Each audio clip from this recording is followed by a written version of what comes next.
ഞാനൊരു കാര്യം സ്വരാജിനോട് പറഞ്ഞു, ഇത് സ്വരാജിന് എത്തിക്കണം എങ്ങനെയെങ്കിലും ഈ വീഡിയോ ഒക്കെ പറയുന്നതൊക്കെ താത്വികമാണെന്ന് തോന്നിയെന്ന് സ്വരാജിന് തോന്നി. അത് ഓടൂല. ആ കാലം കഴിഞ്ഞു. പിണറായി വിജയൻ അല്ലാതെ വേറൊരു ശബ്ദം ഇന്ന് കേരളത്തിൽ. സ്വരാജിന് അതിന് പോലും ഭാഗ്യമുള്ളത്. തോൽവി പോലും ശബരിമല അയ്യപ്പനെ ഉപദ്രവിച്ചു. കല്യാണം കഴിച്ച ആളാണ് അയ്യപ്പൻ എന്ന് പറഞ്ഞു. ഇതിന് പ്രാർത്ഥിക്കുമോ? കമ്മ്യൂണിസ്റ്റുകാരനല്ലേ? ഭരണഘടനയിൽ വരെ രാമനെ വരച്ചു വെച്ചിട്ടുണ്ട്. ആ രാമനെ തെറി പറയുന്നില്ല. ഹമാസിന്റെ കാര്യം വരുമ്പോൾ അത് പറയുന്നില്ല. സാറേ, നിലമ്പൂര് LDF സ്വരാജിനെ പ്ലേസ് ചെയ്യുമ്പോൾ വലിയ പ്രതീക്ഷയാണ് ഉണ്ടായിരുന്നത്. പക്ഷെ സാധാരണ ജനങ്ങൾക്കിടയിൽ അത്ര തന്നെ പ്രിയപ്പെട്ടവനാണോ സ്വരാജ്? ഈ പല സാഹചര്യങ്ങളിലും അദ്ദേഹത്തിന്റെ ചില നിലപാടുകളും സ്റ്റേറ്റ്മെന്റുകളും ഒക്കെ അങ്ങനെ തന്നെ നിൽക്കുന്നുണ്ട്. സ്വരാജിന്റെ ഏറ്റവും വലിയ പ്രശ്നം എന്താണ്? ഒരു ഘട്ടം കഴിഞ്ഞപ്പോൾ അദ്ദേഹം പറയുന്നതൊക്കെ താത്വികമാണെന്ന് തോന്നിയെന്ന് സ്വരാജിന് തോന്നി. ഞാൻ പറയുന്നതെല്ലാം എന്താണ്? താത്വികമായ കാര്യങ്ങളാണ്. അപ്പൊ പിന്നെ താഴോട്ട് പോയില്ല. അപ്പൊ താഴെ പോകുന്ന ജനങ്ങളുടെ പൾസ് വേറെയാണ്. മനസ്സിലായല്ലോ? അപ്പൊ അത് ഇപ്പൊ ഞാൻ ഇന്ന് നിങ്ങൾ പറയൂ, അവിടെ ചെന്നിട്ട് എവിടെ നമ്മുടെ ആര്യാട് ഷൗക്കത്തിന്റെ മണ്ഡലത്തിൽ ചെന്നിട്ട് നിലമ്പൂർ ചെന്നിട്ട് പറയുകയാണ് സ്വരാജ് സാഹിത്യകാരനാണ്. ആര്യയുടെ മുഹമ്മദ് ഷൗക്കത്താര സിനിമ എടുക്കുന്ന ആളാണ്, കഥ എഴുതുന്ന ആളാണ്, സംസ്കാര സാഹിത്യയുടെ ആളാണ്, ലൈബ്രറി പ്രസ്ഥാനത്തിന്റെ ആളാണ്. അത് ഇതുപോലത്തെ പ്രവർത്തനങ്ങളെല്ലാം നടത്തുന്ന ആളാണ്. അവിടെ ചെന്നിട്ട് പറയുകയാണ് ഒരു സാംസ്കാരിക നായകൻ എന്ന് പറഞ്ഞാൽ അവർക്ക് ഇതും അതുപോലാണ്. അത് ഓടൂല. ആ കാലം കഴിഞ്ഞു.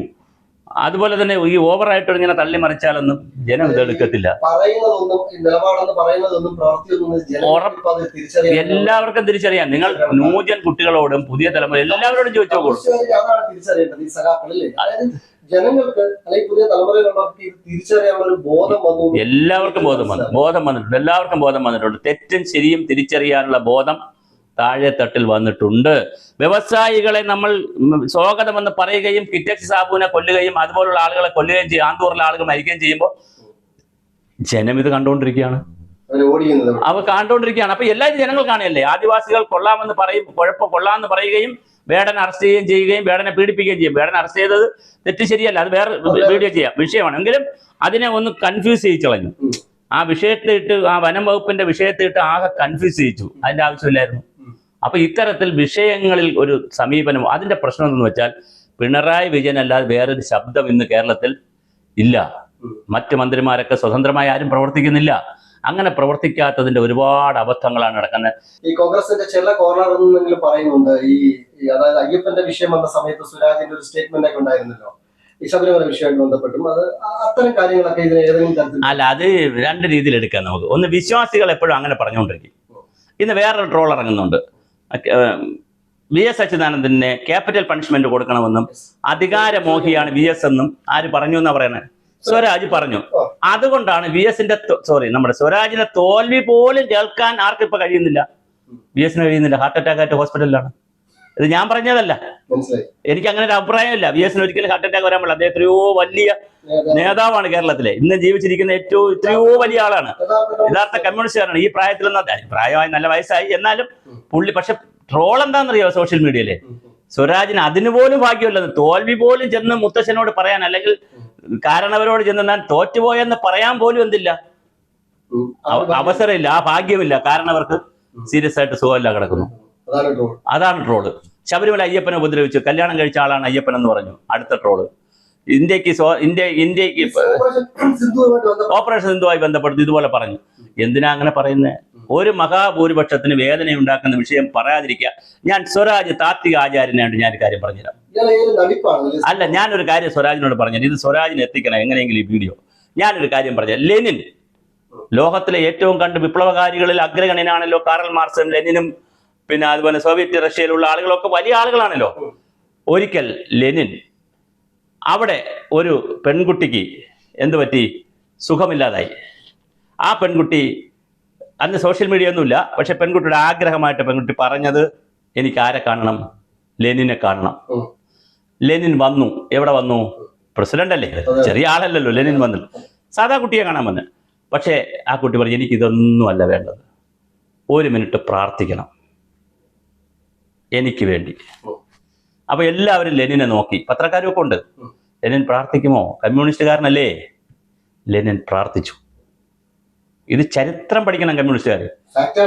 ഇത് ഞാൻ പറയുന്നതല്ല, ചരിത്രം നോക്കിയാൽ ലെനിൻ പ്രാർത്ഥിച്ചു. ആ കുഞ്ഞ് പറഞ്ഞു സന്തോഷം എന്ന് പറഞ്ഞു. കുഞ്ഞ് രക്ഷപ്പെട്ടു. മരുന്നുകൊണ്ടാണ് രക്ഷപ്പെട്ടത്, പ്രാർത്ഥന കൊണ്ടല്ല, മരുന്നുകൊണ്ടാണ് രക്ഷപ്പെട്ടു. പക്ഷെ പുറത്തിറങ്ങിയപ്പോൾ പത്രക്കാർ ചോദിച്ചു, അങ്ങൊരു കമ്മ്യൂണിസ്റ്റുകാരനല്ലേ? അങ്ങ് നിരീശ്വരവാദിയല്ലേ, റാഷണലിസ്റ്റ് അല്ലേ, അങ്ങ് എന്തിനാണ് പ്രാർത്ഥിച്ചത്? അപ്പോൾ പറഞ്ഞു, ആ കൊച്ചുകുട്ടി വിശ്വാസിയായ മരണത്തോടെ മല്ലടിച്ചിരുന്ന കൊച്ചു കുട്ടിയുടെ അടുത്തല്ല ഞാൻ എൻ്റെ കമ്മ്യൂണിസം എടുക്കേണ്ടത്. അതിന് പ്രാർത്ഥിച്ചത് കൊണ്ട് ഞാൻ അതിനൊരു ഗുണം കിട്ടുകയാണെങ്കിൽ കിട്ടിക്കോട്ടെ. ഇത് ആര് മനസ്സിലാക്കണം? സ്വരാജുമാർ മനസ്സിലാക്കണം. ഇവിടെ അയ്യപ്പനെ പള്ളു പറഞ്ഞുകൊണ്ടും ഗണപതി മിത്താണെന്ന് പറഞ്ഞുകൊണ്ടും രാമനെ പള്ളു പറഞ്ഞുകൊണ്ടും ഭരണഘടനയിൽ വരെ രാമനെ വരച്ചു വെച്ചിട്ടുണ്ട്. ആ രാമനെ തെറി പറഞ്ഞ കുറ്റം പറഞ്ഞു ഓപ്പറേഷൻ അതൊന്നും പറഞ്ഞാലൊന്നും ഇയാൾക്ക്. കാരണം അതൊക്കെ ഗ്രാജുവലായി മനുഷ്യന്റെ പുരോഗമനപരമായ ആശയങ്ങൾ കൊണ്ടും പുരോഗമനവാദം വന്ന് ഗുരുദേവൻ, ചട്ടമ്പി സ്വാമികൾ, അയ്യാ ഗുരു ഇങ്ങനെയൊക്കെ വന്ന ആളുകളൊക്കെ വന്ന് കുറേ മാറി വരുന്നുണ്ട്. അങ്ങനെ അത് മാറും. അല്ലാതെ മറ്റൊരു പാർട്ടിപ്പെട്ട ഒരാൾ, ഇപ്പം ഞാൻ എൻ്റെ വീട്ടുകാരനെ ഞാൻ തല്ലിയാൽ ചിലപ്പോൾ എൻ്റെ മക്കൾ കേൾക്കും, വല്ലവരും വന്ന് തല്ലിയാൽ ഞാൻ ചിലപ്പോൾ അവരെ തല്ലും.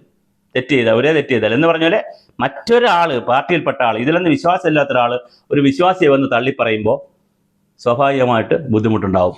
അതായത് വലിയൊരു താത്വിക ആചാര്യനാണെന്നുള്ള നടിപ്പ് സ്വരാജിനെ 100%. സ്വരാജ് അതിൽ നിന്ന് പുറത്തു വരണം. സ്വരാജ് പുറത്തു വരേണ്ടത് താൻ താത്വിക ആചാര്യനല്ല. എല്ലാവരും പറയുന്നതിൽ നിന്ന് വിരുദ്ധമായ ഒരു അഭിപ്രായം പറഞ്ഞാൽ വലിയ യുദ്ധം ആർക്കും ഇഷ്ടമല്ല.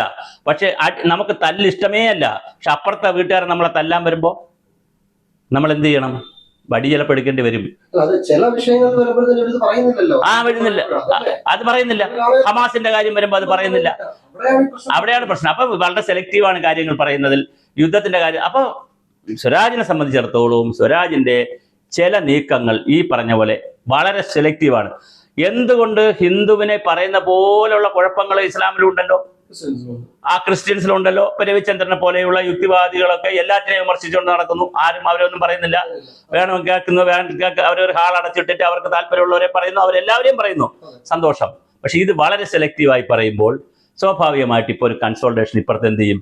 നടക്കും. അറിയാതെ ആളുകളെ മണ്ടയിൽ നടക്കും. അതിന് ക്ലാസിക് എക്സാമ്പിളാണ് ശബരിമല സ്ത്രീ പ്രവേശനം. ശബരിമല സ്ത്രീ പ്രവേശനം ആകാമെന്ന് പറഞ്ഞ ആളാണ് സുരേന്ദ്രൻ. ശബരിമല സ്ത്രീ പ്രവേശനം ആകാമെന്ന് പറഞ്ഞവരാണ് RSSന്റെ ഒരുപാട് ആളുകൾ. ഇതാകാമെന്ന് പറഞ്ഞ ആളാണ് രമേശ് ചെന്നിത്തല. ഇതാകാമെന്ന് പറഞ്ഞവരാണ് കോൺഗ്രസ്സുകാരും കമ്മ്യൂണിസ്റ്റുകാരും ഒക്കെ. ശബരിമല പ്രവേശനം ആകാം, പക്ഷെ എന്തുകൊണ്ടത് നടപ്പിലാക്കിയെടുക്കാൻ പറ്റിയില്ല? ഇവിടുത്തെ ജനസാമാന്യം അതിന് സമ്മതിച്ചില്ല. അവരാണ് ആദ്യ സമരത്തിനിറങ്ങിയത്. അതിനുശേഷമാണ് പിന്നെ അവരെ പിറകെയാണ് ആര് പോയത്? NSSും പിന്നെ RSSും ഒക്കെ പിറകെ പോവുകയാണ് ചെയ്തത്. മുമ്പേ അല്ല പോയത്. യഥാർത്ഥ വിശ്വാസികളെ രംഗത്തിറങ്ങിയത്. അപ്പൊ അതെങ്ങനെ സംഭവിച്ചു? ഇത് നമ്മൾ തിരിച്ചറിയണം. വിശ്വാസത്തെയും പ്രമാണത്തെയും ഒന്നും നമുക്ക് അങ്ങനെ ഒരു തവണ കൊണ്ടുവന്നു. എന്നാൽ എഡ്യൂക്കേഷനൊക്കെ നടക്കട്ടെ. അതുകൊണ്ട് സംഭവിക്കുന്ന ഒരു കാര്യമുണ്ട്. CPM വളരെ ഗൗരവമായി വിലയിരുത്തണം. ഇന്ത്യയിലെ AKG ഇന്ത്യയിലെ പ്രതിപക്ഷ നേതാവായിരുന്നു. ഇന്ത്യയിലെ 16 സംസ്ഥാനങ്ങളിലുണ്ടായിരുന്നു CPM. ഇന്നെവിടെയാണ് CPM? കടലോര പാർട്ടിയാണ്, കായലോര പാർട്ടിയാണ്. ഇത് CPM മനസ്സിലാക്കണം. ഞാൻ വളരെ ഉത്തരവാദിത്വത്തോടെയാണ് സംസാരിക്കുന്നത്. CPM മനസ്സിലാക്കേണ്ട കാര്യമുണ്ട്.